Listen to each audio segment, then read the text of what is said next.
Good morning, everyone. Good morning. It's good to see each one of you here today. Welcome to First Temple. If you're a guest with us, we're so glad that you're here. My name is Ryan, and I'll be outside these doors after the service. If you'd like to come by and say hello, I'd love to meet you. And let me wish a happy Father's Day as well to all the fellow fathers in the room. Hope you feel celebrated and have a great day with your family today.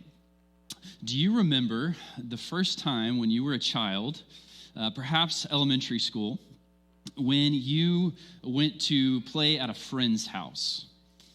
That was probably, I would venture to guess, the first time that you began to realize that your family was different. And that the way your family did things was not just the normal default way that everyone does things. So as you went about playtime, and then you went about mealtime, and then if you were staying the night, maybe as you went about bedtime, you noticed that there were certain routines that were not the routine in your household. There were certain ways of thinking, certain rules for the house that were new to you. You heard things like, hey, you can only have 3 brownies after dinner. And you're like, 3 brownies? I barely get 1 if I'm lucky. I think I might stay at this place, all right? Or you was so quiet that you're like, man, I can actually hear myself think here. You're like, wait, is my family loud? And you started to realize things about your family that you never realized before. Before, they were always just normal, or what you assumed everyone was like. And what you were beginning to realize, if you had the capacity at that age, was that your family has a culture. That your family has a way of doing things. There are traditions and rhythms and habits that are passed around and passed down through your family from generation to generation. So families pass down all kinds of things to one another. They pass down hand-me-downs. They pass down heirlooms. They pass down traditions. They pass down memories. We pass down facial features. You say, I've got dad's chin and mom's smile, right? We also pass down certain ways of thinking. We pass down quirky habits. We pass down all kinds of things in families. And in this series called Faithful Family that we're starting today, what we really want to talk about in particular is especially this idea of passing down your faith from generation to generation. Of all the things that we could pass down, faith is the most important, right? It's the one that we want to preserve from one generation to the next. And yet, it's also one of the trickiest things to pass down as well, because you see, faith is voluntary, right? Every person in each generation has to personally decide that they're going to commit to Christ for themselves. We can't make that decision for anybody else. And although it's so important, we only have limited control over the next generation. And so in this series, we're going to talk about this question right here. How do we pass down our faith to the next generation? We're going to spend 3 weeks talking about this. Today, we're going to talk about the role of the home. Next week, we'll talk about the role of the church. And the final week, we'll talk about the role of the community. How do we pass down our faith to the next generation?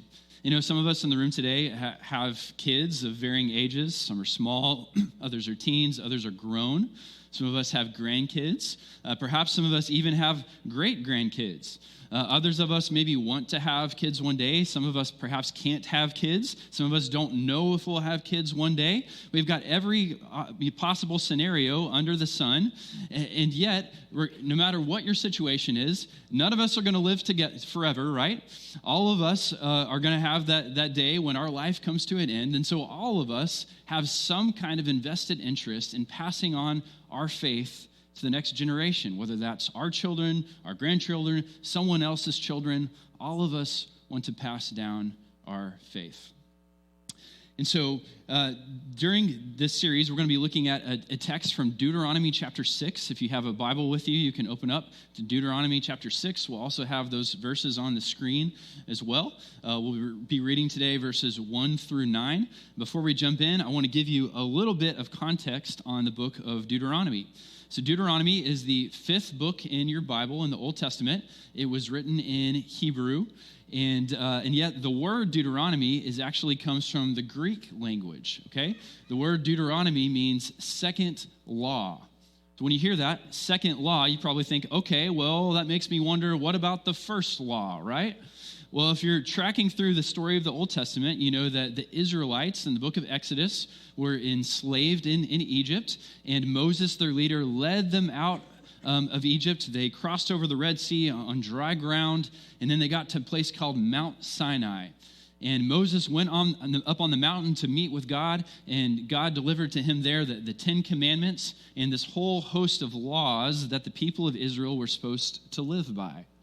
And so for that next period of time, the next 40 years, they were traveling through the wilderness, doing their best to obey God's law, although more often were unfaithful than faithful. And in fact, that generation that came out of Egypt at some point actually disqualified themselves from inheriting the promised land that God had said they would enter into one day. And so when we get to the book of Exodus, Moses stands before the next generation who is going to inherit this promised land because his is not. And we find a series of speeches in the book of Deuteronomy given by Moses. And it's a series of speeches given to this upcoming generation where he gives them the law that he received up on Mount Sinai to the next generation. It's the second giving of the law, Deuteronomy. And so when we get to chapter 6, what we're finding here is one of the most important chapters in the book of Deuteronomy. We'll begin reading in verse 1. The text reads, "These are the commands, decrees, and laws the Lord your God directed me to teach you to observe in the land that you are crossing the Jordan to possess, so that you, your children, and their children after them may fear the Lord your God, as long as you live by keeping all his decrees and commands that I give you, and so that you may enjoy long life." So notice there, Moses is saying, this is for you. He's the first generation, you, the second generation, your children, the third generation, and their children, the fourth generation. He's concerned with this idea of passing the faith down from generation to generation. Verse 3, "Hear, Israel, and be careful to obey, so that it may go well with you, and that you may increase greatly in a land flowing with milk and honey, just as the Lord, the God of your ancestors, promised you." Okay, so Moses is going to give them these commands and these laws that were first given by God. And if you keep reading in the book of Deuteronomy, chapters 12 through 26, you get 15 chapters full of those commands. And there's all kinds of commands. There's commands about protocols for worship. There's laws about leaders and how they're supposed to function within the community. There's all kinds of civic laws that they're supposed to follow. And we're not going to go through all those today because it's 15 chapters for one, but also because these were laws that were given not to us, but to ancient Israel for them to follow as part of their covenant agreement. When we reach the New Testament, we come to learn that Jesus has fulfilled this law, and so it is not something that we are responsible for here and today. And yet, what we share with Moses is this same interest in passing down our faith from generation to generation. Now, this next verse we're going to read, chapter 4, is one of the most famous verses in the Jewish faith and all of the Old Testament. It's called the Shema, S-H-E-M-A, the Shema. Now, this is a Hebrew word, and Shema simply is the Hebrew word for hear, okay? So the first word of chapter 4, verse 4 that we're going to read in a moment is hear. Hear, O Israel, Shema, O Israel.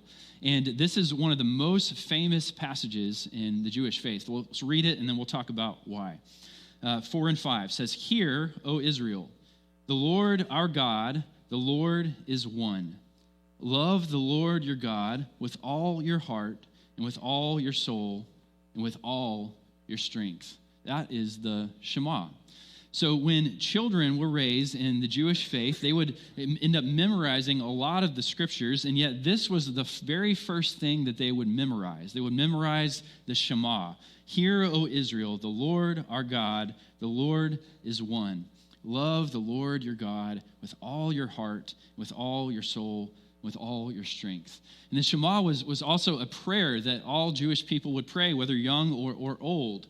And so you would pray it in the morning when you first woke up, and you would pray it in the evening before you went to bed. Now, I have to remember that Jesus was a Jew, right? So Jesus would have actually prayed this twice a day. He would have prayed it in the morning, and he would have prayed it in the evening.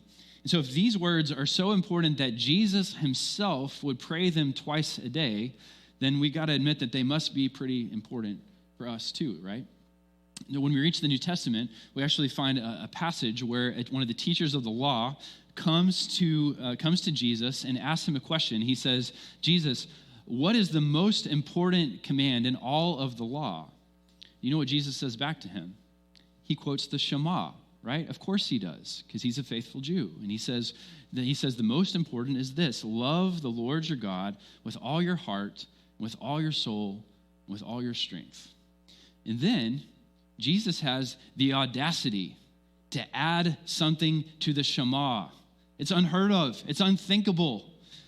And yet Jesus is exercising his authority here, right, as the Son of God. So he reaches and he grabs another verse from the Old Testament. He grabs Leviticus 19:18, and he says, and love your neighbor as yourself. And so you see, Jesus makes clear that the most important thing of all of the law is that we would love God with all that we are and that all that we have, and that we would learn to love our neighbor as ourselves. There is nothing else more important.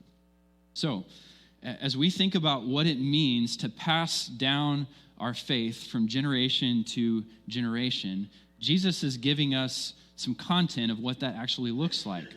Passing down our faith means helping the next generation love God with all that they are and all that they have, and helping the next generation love their neighbor as their self. And that's important because there's a lot of things that we might want for the next generation or that we might hope for them. And yet this sets the bar pretty high, right? Now, I would venture to guess, if you are thinking about your kids or your grandkids, that you want more for them just than the fact that one day when they're filling out a religious demographic survey, that they would check the box Christian, right? And that would pretty much be the extent of it, right? You would probably not consider it a success if that's as far as it goes, right? You probably would want more for them to just show up to church every now and then when it's convenient and kind of suffer through the service and then go on with their life, right? You would want more for them than that, right?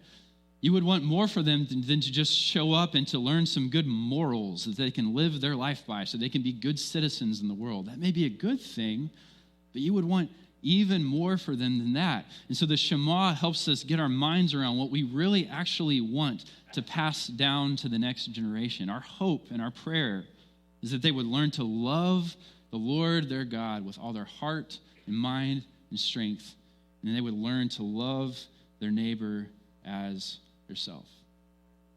My parents helped me get this, I think, in some particular ways. When I think about my mom and my dad, I think each one of them sort of contributed something to my faith journey, passed down something to me. With my mom, I think it was inheriting a love for the scriptures. You know, I always saw that she would get up and that she would read her Bible. That was something that was important to her. And she would talk about what she was learning as she read, and she passed that down to me. Another thing from her is that she talked about the idea of sharing your faith with other people. As she processed the relationships in her life and the opportunities that were around, I could tell that was something that was important to her and that she was thinking about. And it taught me that I should start to think about that as well. And so you see, my mom taught me to love the Lord. And it's not because she sat me down one day and she said, now, Ryan, you need to love the Lord, all right? Got to keep the ancestors happy, all right? Love the Lord. No, she just loved the Lord. She just did it, right? And she passed it down. It oozed out of her, and it came down to me. And I think about my dad.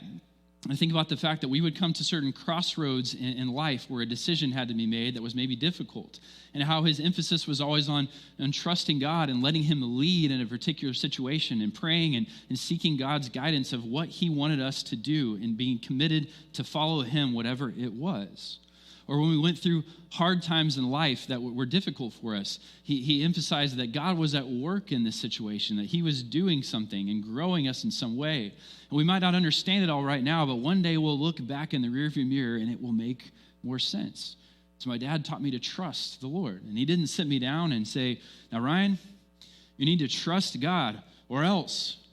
He just trusted God, right? And it oozed out of him and it passed down to me as well.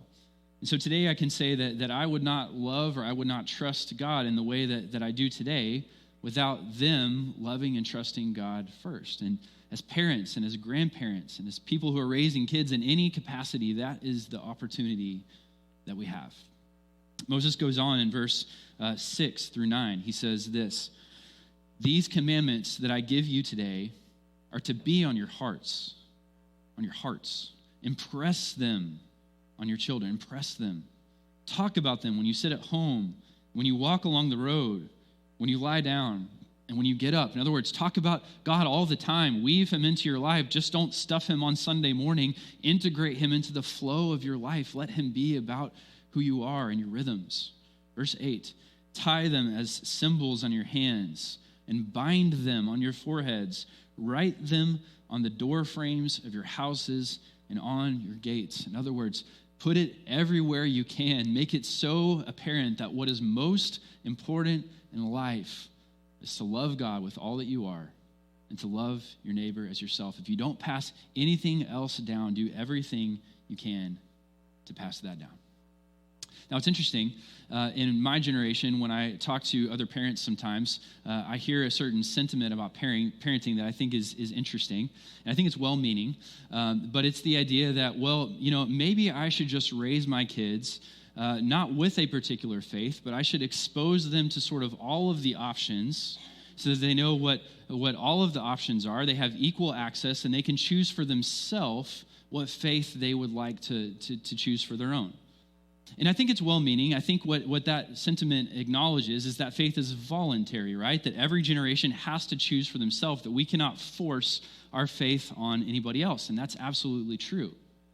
And yet it's interesting because we don't do that kind of thing in any other aspect of life, okay? So imagine for a moment, you've got a favorite kind of music, right? Let's say that you love like classic rock, okay?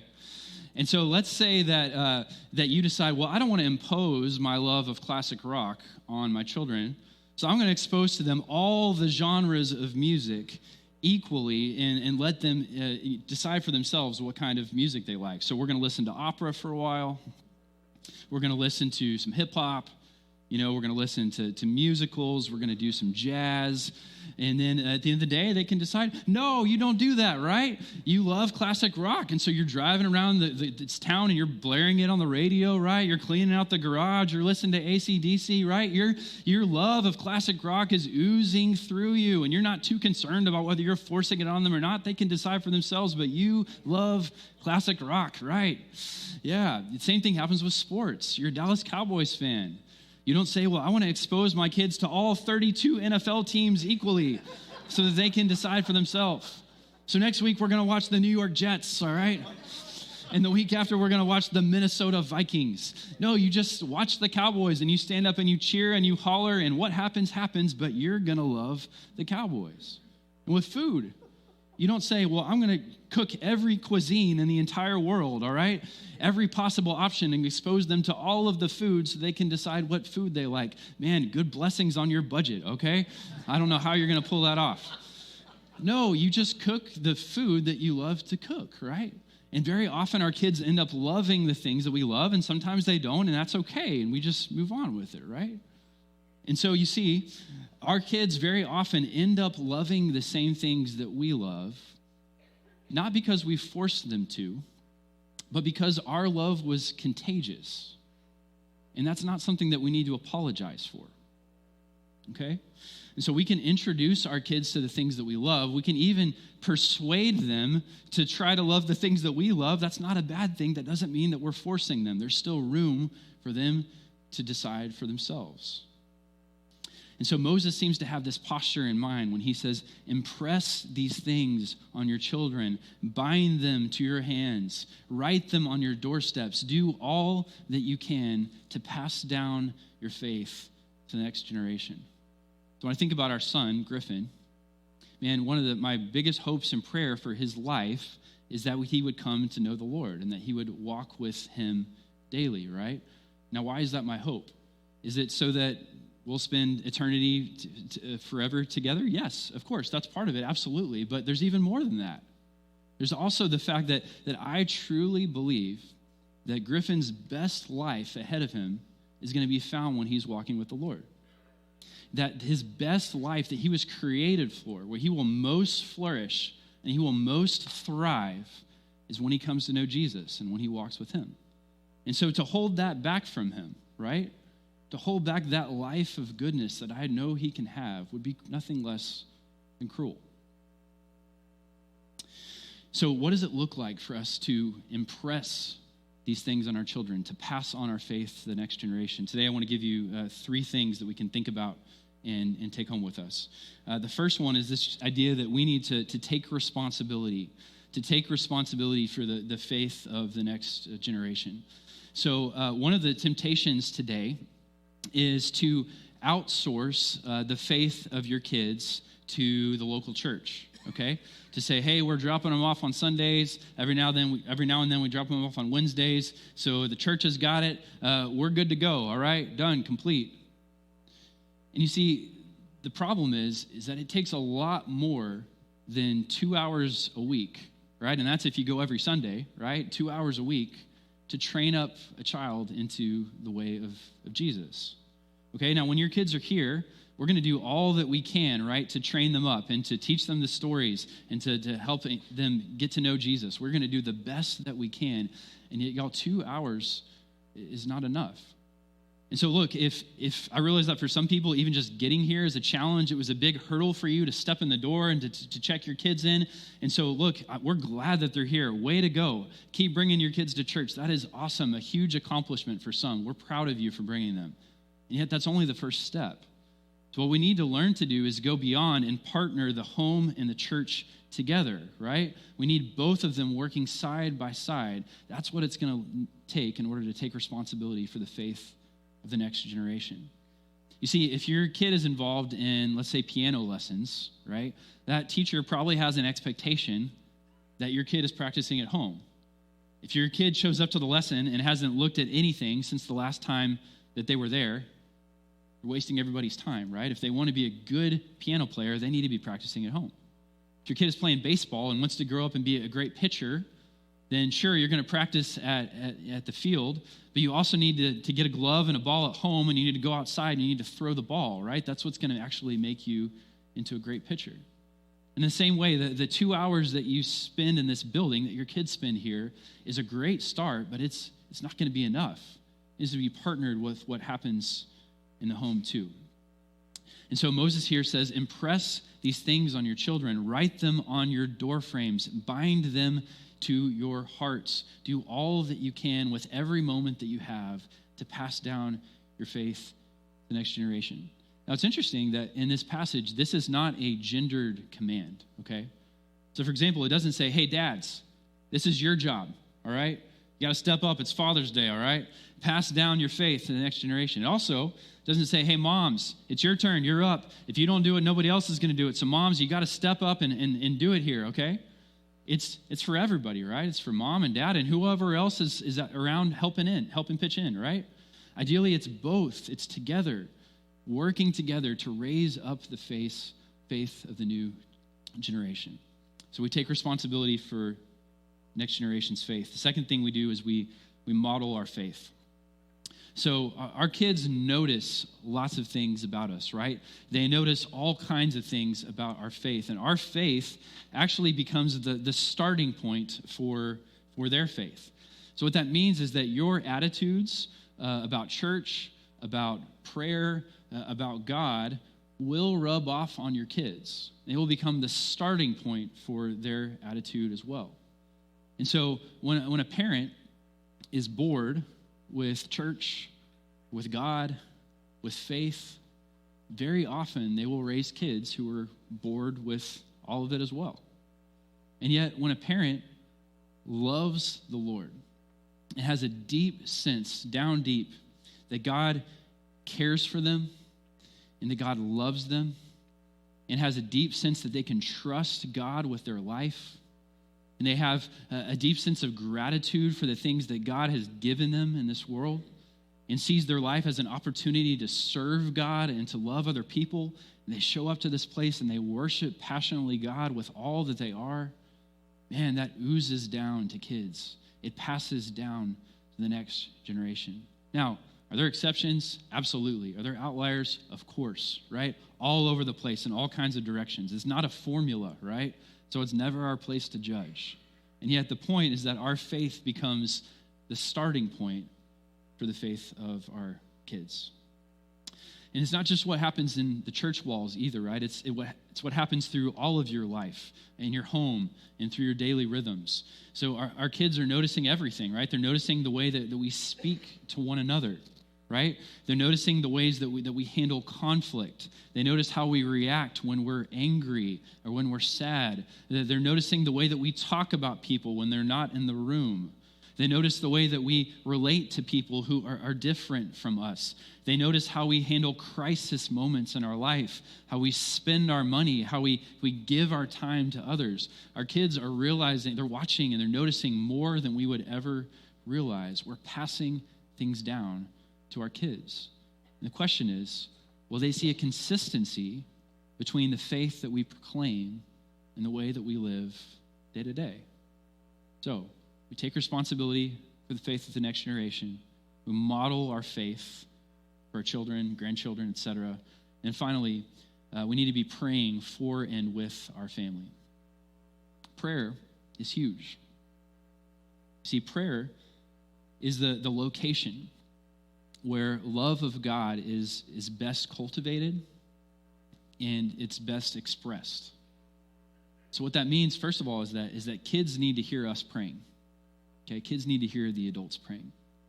And there's several things that happen when a kid hears you pray. First of all, he hears your heart. He or she hears what's important to you. It shows them what matters to you in life because they hear you praying for those things. Your child is getting a glimpse of your personal relationship with God. They're getting to peek behind the curtain to know what goes on between you and between him. It's a beautiful, amazing thing. And so, look, I know for adults sometimes it's hard because, some of us come from a place where, like, I didn't hear adults growing up when I was young, so I don't really know how to do it myself, or I don't know what to say, and it feels awkward, and I feel kind of crazy. You just got to do it. Just got to figure it out. Just got to do your best to put your heart on the line there and just to speak whatever you can find inside and just pour it out to God. Because whatever it is that you're able to put out there is becoming the starting point for your kid understanding what their relationship with God could possibly look like one day as well. So give it your best shot and just go for it with whatever you have. Kids need to hear us praying. The second thing is that kids need to be given the opportunity to pray, okay? And so regardless of how old they are, we've got a 2-year-old at home right now, right? And it's not too young to start. So every night before bed, we say, Griffin, do you want to pray? And sometimes he says no, and that's fine. We actually don't force it on him. But 9 times out of 10, he says yes. We say, okay, how do you pray? And he clasps his hand together and he says, Dear God. We say, good. And we say, okay. So Griffin, what do you want to thank God for today? And he'll just pick out some random things. Thank you, playground. Thank you, elephant, his stuffed animals. Whatever it is, anything's a start, right? And then we go from thank you to please, and we ask God for things. And he struggles with that, so we kind of feed him some lines, right? But we're training him to learn how to pray. And as they grow older, you kind of adjust that to an age-appropriate thing. But what we're doing with kids is we're giving them an opportunity to develop a relationship with God independently of us, where they know they can talk to him and they can rely on him for anything that goes on in their life. And so they hear us pray, we give them chances to pray, and then finally our kids need us praying for them. And that's because there's a lot of things in their life that we can't control, right? You don't have to be a parent very long before you realize you do not have control over this human, right? They make decisions that we don't love. They do things that we wouldn't recommend, right? And there are ways that we see they need to grow. And so because we don't have full control over them, what we do is we pray and we ask God to put his hands on their life, to show up and to mold them into the people that he wants them to become. Our power is limited, but God's is unlimited.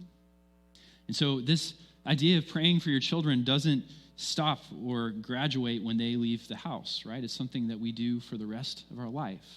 And our prayer and our hope is that more than anything, that they would learn to love the Lord their God, with all their heart, with all their soul, with all their mind, and they would learn to love their neighbor as theirself. So as we close today, that's what we're going to pray for. Would you take a moment and bow your head? And would you pray for the next generation, whoever that is in your life? I'm going to give you about 60 seconds. Would you pray they would learn to love the Lord their God with all they are, with all that they have. Take 60 seconds.